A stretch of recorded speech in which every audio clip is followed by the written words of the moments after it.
ઉત્તર પ્રદેશના પૂર્વ જિલ્લામાં બેરાઇચ ખારીધાર વિસ્તારમાં ગુમ થયેલો યુવાન દુખીરામ ઉંમર વર્ષ 31 4 વર્ષ પછી કચ્છના માંડવી તાલુકાના નાના ભાડિયા વિસ્તારમાં મળી ગયો છે.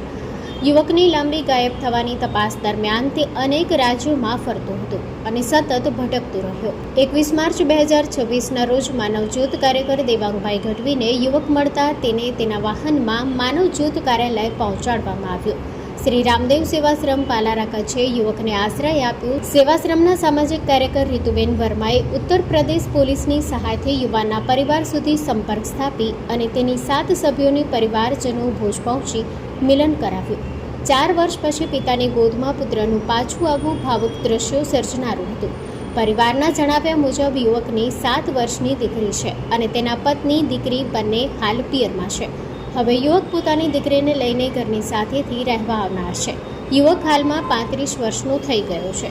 આ માનવતા અને સમાજ સેવાના કાર્યમાં પ્રબોધ મુનવર, આનંદરાય સોની, દીપેશ શાહ, પંકજ ગુરવા, દિલીપ લોડાયા, વાલજી કોલી, દીપક મોમાયા, ચાંદુભા ચૌહાણ અને મનીષ મહારાજ સહભાગી રહ્યા હતા.